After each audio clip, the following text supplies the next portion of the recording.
ये एग्ज़ाम में 2 मार्क्स का क्वेश्चन पूछा जाएगा। डिफाइन वेरिएशन और वेरिएशन और differential of a functional. Functional का वेरिएशन या डिफरेंशियल डिफाइन कीजिए। Define variation of a functional और define differential of a functional. Functional बता ही दिया था क्या होता है। ऐसा फंक्शन जिसका डोमेन सेट ऑफ फंक्शंस हो, तो वो डोमेन डिफरेंट टाइप्स का हो सकता है और codomain set of real numbers हो। तो लेट बी ए फंक्शनल का कल नोटेशन बताया था, आई जे हो सकता है, और जो फंक्शनल होगा वो अपने अंदर इनपुट फंक्शन लेगा। बी ए फंक्शनल, तो फंक्शनल का नोटेशन ये है, defined on norm linear space. कौन से सेट के ऊपर डिफाइन है? Norm linear space. तो नॉर्म लीनियर स्पेस क्या होता है ये पढ़ेंगे। तो जैसे वेक्टर स्पेस होता है उसी तरह नॉर्म लीनियर स्पेस पढ़ेंगे। तो नॉर्म लीनियर स्पेस के लिए सबसे पहले पढ़ेंगे कि नॉर्म फंक्शन क्या होता है। तो norm, define norm a function. तो norm is a function.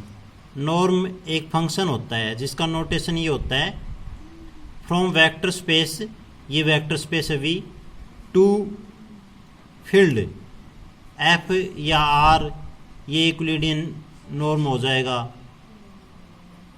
Complex norm हो जाएगा अगर फील्ड सी रहेगी तो जो डोमेन है वो वेक्टर स्पेस होना चाहिए, कोडोमेन है वो क्या होनी चाहिए? फील्ड होनी चाहिए।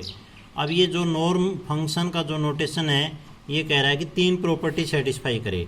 फर्स्ट प्रॉपर्टी, ये नॉर्म क्या डिनोट करता है? लेंथ को रिप्रेजेंट करता है। तो कह रहा है कि किसी भी वेक्टर की जो लेंथ है वो ग्रेटर देन इक्वल टू 0 रहेगी। विद इक्वलिटी, अगर इक्वलिटी होल्ड होती है तो फिर क्या होगा? ये वेक्टर 0 हो जाएगा। दूसरी कंडीशन है, अल्फा फील्ड का एलिमेंट है और यू वेक्टर का नॉर्म, कहता है कि वो इसके इक्वल टू रहेगा अल्फा का नॉर्म इंटू यू का नॉर्म। और एक थर्ड प्रॉपर्टी हो रहा है, norm of u plus v less than equal to norm of u plus norm of v. अब ऐसा फंक्शन जो ये 3 प्रॉपर्टीज सेटिस्फाई कर रहा हो तो वो फंक्शन कहलाएगा नॉर्म फंक्शन। तो vector space together with norm function is called a norm linear space. तो नॉर्म लीनियर स्पेस हो गया।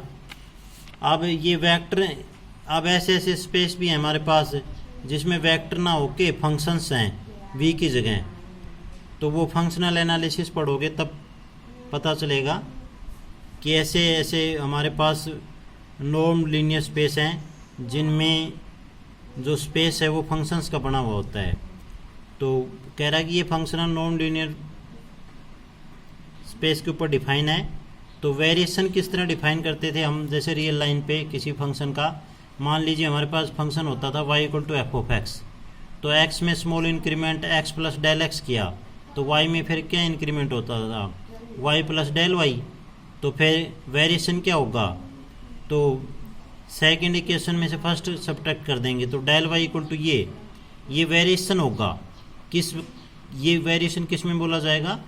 फंक्शन में, y में। तो ये है, तो यहाँ पर भी सेम टू सेम वही है। यहाँ फंक्शन का नोटेशन f है तो यहाँ फंक्शन की जगह नोटेशन j है, और यहाँ इंडिपेंडेंट वेरिएबल x है तो यहाँ इंडिपेंडेंट वेरिएबल क्या है? y है। और जो डेल x इंक्रीमेंट का नोटेशन ले रखा है, यहाँ इंक्रीमेंट का डेल x का नोटेशन ले रखा है h। तो ये फंक्शनल का जो वेरिएशन होगा वो इस तरह डिफाइन होगा, सेम टू सेम जैसे हम रियल लाइन पे डिफाइन करते हैं फंक्शन के लिए वेरिएशन उसी तरह है। तो बीट्स इंक्रीमेंट, ये इंक्रीमेंट है corresponding to the increment of the independent variable. अगर इंडिपेंडेंट वेरिएबल में y में अगर h इंक्रीमेंट करेंगे तो ये कोरस्पॉन्डिंग वेरिएशन आएगा फंक्शनल में।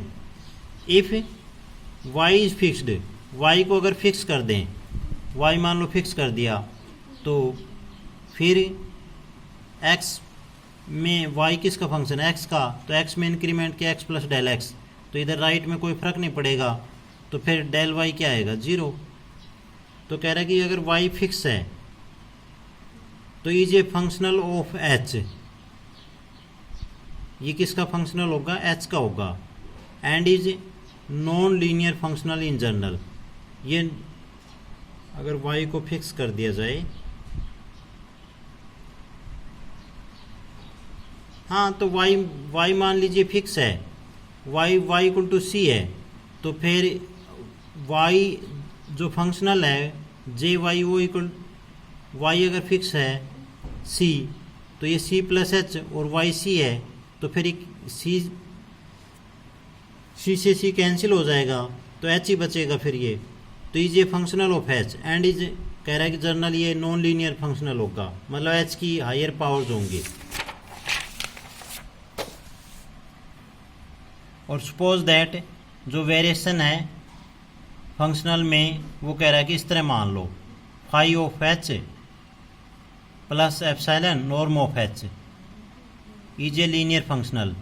ये कह रहा है कि एच में लीनियर फंक्शनल होगा, और ये and epsilon tends to 0 as norm of h tends to 0, then the functional is said to be differential and principal linear part of is called the variation. अब कह रहा है कि ये प्रिंसिपल पार्ट कहलाता है वेरिएशन का, तो ये क्या कहलाएगा, वेरिएशन कहलाएगा फाई ऑफ एच इस फंक्शनल का, विच इज डिनोटेड बाई, जिसको हम इस तरह डिनोट करेंगे, del J equal to phi of h. तो ये ध्यान रखना है डेफिनेशन कि वेरिएशन डिफाइन करो फंक्शनल में, तो फिर हम एक फंक्शन ले लेंगे जिसको डिफाइन कर देंगे किसके ऊपर, नॉन लीनियर स्पेस के ऊपर, और वेरिएशन जे में क्या होगा, J Y plus del Y minus del J Y. अब कह रहा है कि the functional is said to have an extremum for, ये जो फंक्शनल है कह रहा है कि इस कर्व के ऊपर अपनी एक्सट्रीमम मतलब या तो मैक्सिमम या मिनिमम वैल्यू रखेगा। If does not change sign, ये अगर साइन चेंज ना हो, its sign does not change in small neighbourhood of the curve. Real line पे भी ऐसे होता था, मान लीजिए कोई फंक्शन है एफ ऑफ एक्स और ए पॉइंट पे मैक्सिमम वैल्यू रख रहा है, तो मैक्सिमम वैल्यू रख रहा है, तो ये मैक्सिमम वैल्यू होगी इस फंक्शन की, तो F of x minus F of A negative होगा, साइन चेंज नहीं होगा। तो सेम टू सेम वही बात है कि ये क्योंकि ए पॉइंट पे सबसे बड़ी वैल्यू मिल रही है, तो फंक्शन में से सबसे बड़ी वैल्यू घटा देंगे, तो फॉर ऑल एक्स की वैल्यू चाहे कुछ भी पुट कर लो, तो वो F of x less than रहेगा एफ ऑफ ए से। अब मेन जो डेफिनेशन है वो है वीक एक्सट्रीमम क्या होता है और स्ट्रॉन्ग एक्सट्रीमम। इन दोनों डेफिनेशंस में से एक डेफिनेशन एग्जाम में पूछेगा, तो लैंग्वेज दोनों की सेम है, बस एक 0 नॉर्म के रेस्पेक्ट में डिफाइन है और एक 1 नॉर्म के रेस्पेक्ट में। तो जो वीक है वहाँ ध्यान रखना है 1 नॉर्म, और जो स्ट्रॉन्ग है, स्ट्रॉन्ग उल्टा कर रखा है, स्ट्रॉन्ग के लिए 0 नॉर्म और वीक के लिए 1 नॉर्म। ये डिफरेंस है, लैंग्वेज सेम रहेगी। तो पढ़ते हैं वीक एक्सट्रीमम क्या होगा। फंक्शनल वही notation, is said to have weak extremum, कह रहा है कि वीक एक्सट्रीमम होगा इस फंक्शनल का इस कर्व के ऊपर, if there exist an epsilon, एक एप्सिलॉन एग्जिस्ट करे सच दैट इन दोनों का डिफरेंस ले रहा है, has same sign for all h for all y. कह रहा है कि इसको j y difference j y cap ये सेम साइन रखे for all y in the domain of definition. Y किस में से आ रहा है, जो भी डोमेन है इस फंक्शनल का उसमें से सब वाई सब करो उसके लिए। तो the functional which satisfy the condition, और ये कंडीशन सेटिस्फाई करे वन नॉर्म के रेस्पेक्ट में, denotes the norm in the D1 स्पेस। स्ट्रॉन्ग एक्सट्रीमम क्या होता है, उसी तरह functional is said to have strong extremum इस कर्व के ऊपर if there exist an epsilon such that has same sign for all Y, Y same to same language है in the domain of definition which satisfy the condition. यहाँ zero norm है, denotes the norm in the continuous, ये space है continuous functions का, वो D1 जो था वो डिफरेंशिएबल फंक्शंस का था। तो ये दोनों डेफिनेशन ध्यान रखनी है, वीक और strong. Necessary condition for the differentiable function to have an extremum 4, कह रहा है कि कोई अगर फंक्शन इस कर्व के ऊपर अपनी एक्सट्रीमम वैल्यू रख रहा है तो that is its variation 4। Necessary condition for the differentiable function to have an extremum 4 is that its variation, इसका जो वेरिएशन है वो इस पॉइंट पे वो जीरो हो जाना चाहिए, यानी डेल जे वाई कैप पे जीरो होना चाहिए।